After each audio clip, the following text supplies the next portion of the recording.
시청자 여러분 안녕하십니까? 대우는 과연 누구의 손에 들어갈 것인가? 갈수록 예측 불허의 파도 속으로 치닫고 있는 드라마 대운을 잡아라. 오늘은 제32회 방송을 앞두고 그 치열한 인생의 장면들을 미리 살펴보겠습니다. 먼저 인생의 변두리에 선 한 남자 태아. 그의 눈빛은 여느 때보다 다급했습니다. 밀린 이자에 불어난 원금, 이제는 감당할 수 없는 채무가 되어 그를 덮쳐옵니다. 어두운 골목길에서 태아는 낯선 남자들에게 둘러싸입니다. 사채업자들입니다. 언제까지 피할 셈입니까, 최태아 씨? 그 말에 태아는 뒤돌아보며 입을 열죠. 조금만, 딱 며칠만 시간을 주세요. 정말 갚을 수 있어요. 제 사업만 잘 되면 하지만 사채업자는 냉소를 터뜨립니다.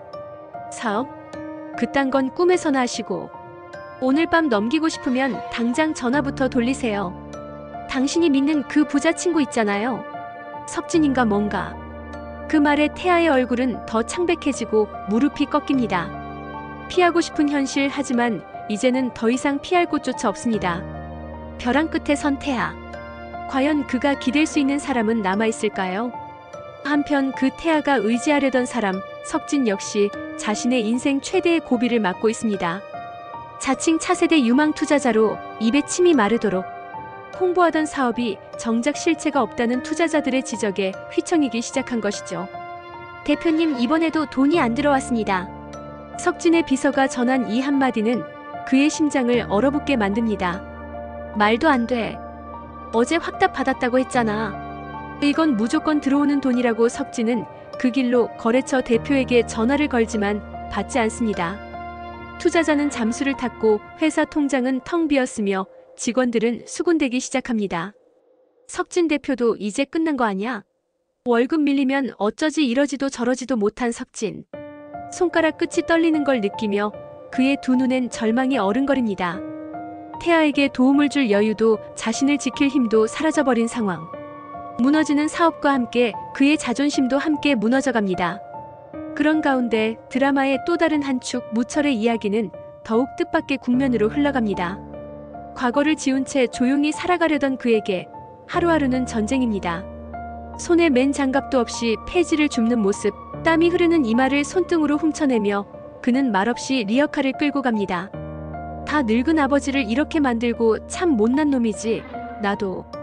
하지만 오늘따라 유난히 시비를 거는 이들이 많습니다. 동네 꼬마가 소리칩니다. 엄마, 저 아저씨 도둑이래. 소문은 삽시간에 퍼지고 한 아주머니는 말합니다. 우리 아파트에서 도난 사건 있었는데 저런 외지인이 돌아다닌다더니 결국 경찰차가 도착하고 무철은 파출소로 연행됩니다. 아닙니다. 저는 그냥 폐지를 줍고 있었을 뿐입니다. 그 어떤 것도 훔치지 않았습니다. 무철은 끝까지 자신의 결백을 주장하지만 그의 말은 쉽게 미치지 않습니다. 그러나 그곳에서 누군가가 무철을 알아봅니다. 혹시 손무철 씨 아니십니까? 고개를 든 무철은 말을 잇지 못합니다. 그를 알아본 인물은 다름 아닌 과거 그와 같은 현장에서 일했던 공장 동료였습니다. 세상에, 형님 여기서 뵙다니요.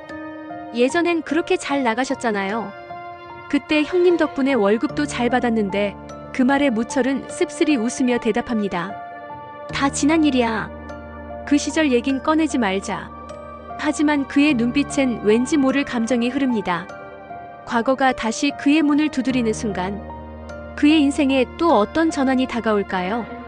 그리고 대식과 해숙 부부의 갈등 또한 심화됩니다. 대식이 무철의 집을 무리하게 낙찰받은 뒤 해숙은 그의 결정에 격분합니다. 왜 말을 안 했어? 무철 씨 그 집에 아직 살고 있는 거잖아. 이런 식으로 사람을 쫓아내야 속이 시원했어. 해숙의 울분에 대식은 말합니다. 그 사람 우리를 업신여기잖아. 무슨 영웅이라도 되는 줄 아나 봐. 내가 이번엔 기필코 밟아줄 거야. 이에 해숙은 말없이 등을 돌립니다. 당신 더는 사람이 아니야. 갈라지는 부부의 틈, 그 가운데 서서 해숙은 혼잣말을 합니다. 대운이 우리 가문에 있는 줄 알았는데 아니야. 대운은 사람이야. 사람을 얻는 사람이 진짜 운을 가진 거라고. 이 와중에 미자 또한 삶의 벼랑에 놓입니다. 경매로 집이 넘어가며 갈 곳 없는 신세가 된 미자는 두 눈에 눈물이 맺히지만 애써 감춥니다. 나는 다시 시작할 거야. 그래, 빈손이면 어때? 마음만은 안 비었으니까. 하지만 그녀의 그 말 뒤에는 수없이 밀려오는 좌절과 불안이 도사리고 있습니다. 그녀가 의지할 곳 없는 이 세상에서 다시 일어설 수 있을까요? 그날 밤 동네 골목 어귀. 폐지 리어카를 밀고 귀가하던 무철은 멈춰섭니다. 누군가 그를 지켜보고 있었던 것.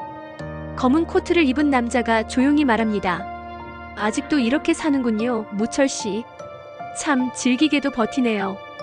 무철은 경계의 눈빛을 거두지 않습니다. 당신은 대체 누구야? 남자는 웃으며 말합니다. 나. 그건 곧 알게 될 겁니다. 그 불길한 예고는 무철에게 닥칠 또 다른 폭풍을 예고합니다.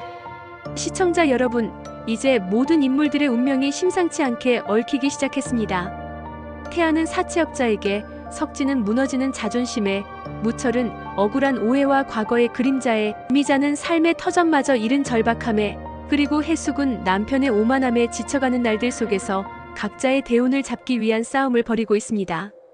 과연 이들의 운명은 어디로 흐를 것인가? 대운은 누구의 손에 쥐어질 것인가? 그리고 그 과정에서 또 어떤 진실이 드러나고 어떤 배신이 펼쳐질 것인가? 더욱 깊어진 갈등, 피할 수 없는 선택, 그리고 충격적인 진실이 드러날 대운을 잡아라 32회. 본방송에서 확인하시기 바랍니다. 이상으로 오늘의 예고 리포트였습니다.